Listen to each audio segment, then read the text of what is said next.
Flashback. Guys welcome back to my channel. আমি রিঙ্কি, তোমাদের সাথে রিঙ্কি। তো আজকে যাব মায়াপুর। তো পিছনে আমার বোন আছে, তো বোন বমি করে বলে হ্যাঁ আটকাছেন।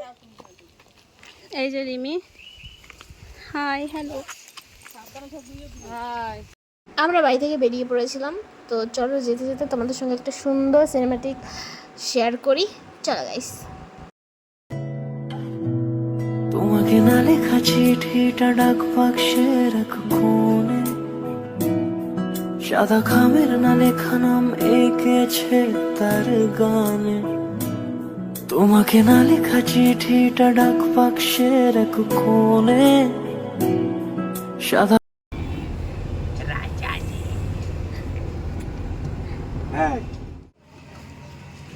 এই আয়।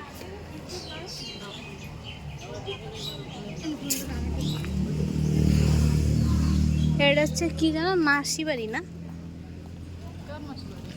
তোর? এরকম করে করে লম্বা করে করবো। এই যে সেই ঘাট, এই যে সেই মাছ দেখা যায় না।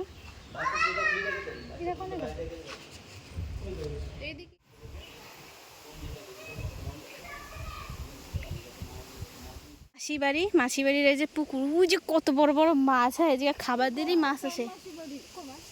আর ওই দেখুন দেখা যাচ্ছে, একটু আগে দেখা গেছিল। আর ওই যে ওরা অনেক কে আছে না না টাকা নয়, নোট করলে যাবে না।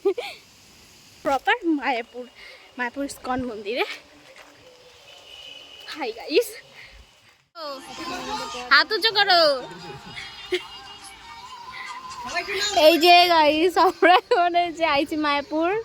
ইস এই যে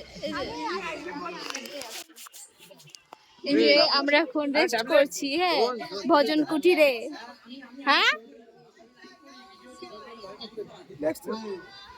কিডা ও কি করো কার করতেছি তো, উঠে কিটা যাবে এখন মানে বেস্ট ফ্রেন্ড গুলো এই ক্যামেরাম্যান হয়ে যায়, যেমন হচ্ছে এইটি আমার আজকের দিনের জন্য ক্যামেরাম্যান, তাই না বল? ফাইনালি আমরা মায়াপুর চলে এসেছি। আর আজকে এত এত এত পরিমাণে গরম ছিল যে তোমরা দেখতেই মানে পাচ্ছ যে সবাই মাথায় রুমাল, টুপি, গামছা, হ্যাডা ব্যাডা দিয়ে রাখছিল। গামছা না, সরি, তুক্কা তুক্কা। আর সবার থেকে পারফেক্ট হয় শীতকালে আসা। শীতকালে অনেক ধরনের ফুলও থাকে, দেখতেও সুন্দর লাগে, ঘুরেও শান্তি। এত গরমের মধ্যে তো আর ঘুরতে হয় না। আমার মুখটা একবারে দেখো, পুরো হনুমানের মতো হয়ে গেছে, পুরো পুড়ে গেছে।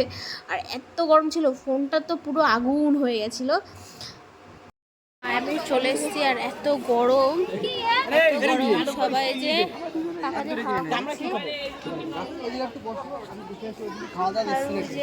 মন্দির। আর এই যে আমার এই কাকা, মুখ দেখা যাচ্ছে না, রুদ্রের মতো এসছি বেড়াতে। জায়গাটা দেখো না, কগুলো দারুণ লাগছে না?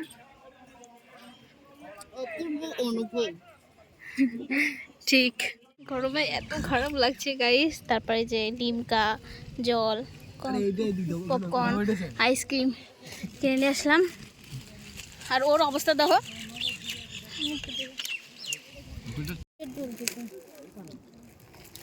ঝর্ণা কেবলটা চালু, মানে কেবলই চালু হলে। এখন বাজে হচ্ছে কটা বাজে রে? 4:15 বাজে। আর আমরা খাওয়ার জন্য টিকিট নিয়ে বসে আছি, খাওয়ার কোনো খোঁজই নেই।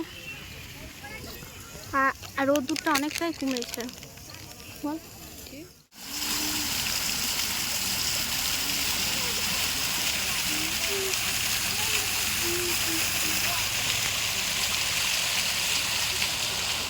জন্য যে এত কষ্ট করতে হয়, মায়াপুর না আসলে বুঝতেই পারতাম না। ঠিক আছে, আমরা ফ্রি খাওয়ার জন্য সেই সকাল থেকে দাঁড়িয়ে আছি লাইনে, তাও খাবার পাইনি।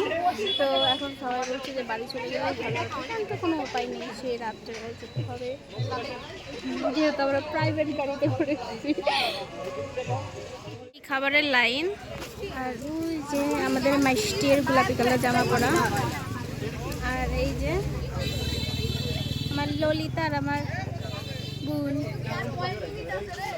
গরম গরম করছি গরম কিরকম লাগতেছে রিমির মুখ দেখে বুঝতে পারছো তোর কত বাকি এর গেট আপ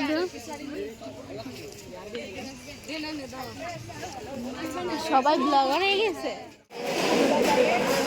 জানি ওই লোক খুব ভালো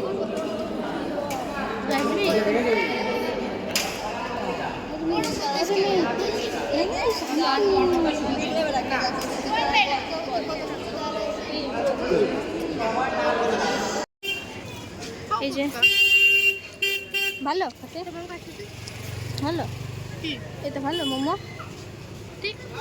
ঠিকঠাক মায়াপুর থেকে বেরিয়ে যাওয়ার চিন্তা ভাবনা করছি তো সবাই এখন এই যে এখানে দাঁড়িয়ে আছে বেরিয়ে যাব কারণ বেরিয়ে এখান থেকে যাবো মাদ্রাসাতে কারণ সকাল থেকে কিছুই খাওয়া হয়নি বলবো তোর খিদে পেয়ে গেছে না ভাতের খিদে তো আছে হ্যাঁ গাইস ভাতের খিদে সেই খিদেটাকে কোনো কিছুই মেটা সেই স্বাদ ভাই সকালবেলা তো দরকার আমাকে খিচুড়ি খাইছে খিদে সহ্য না করতে পেরে কদম গাছের পাতা এই যে আমার বন্ধু খাই বলে তাই আমারও দিচ্ছে গাড়ি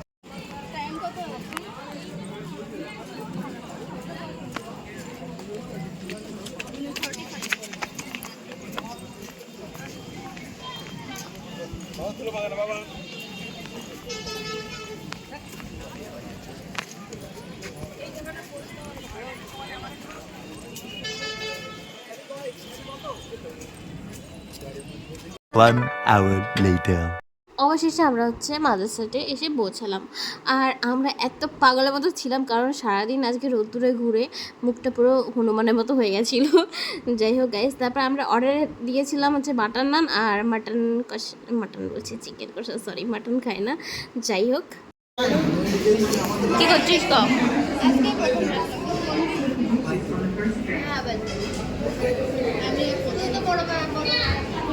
তারপরে ওখান থেকে বেরিয়ে দেখি হালকা হালকা হাওয়া হচ্ছিলো মানে ঝড় উঠবে তখন প্রথম দিকে তো তাড়াতাড়ি করে বাড়ি যেতে হবে আর ভিডিওটা এই পর্যন্ত ভালো লাগলে like comment share and subscribe করে দিও আজকে টাটা বাই বাই গাইস।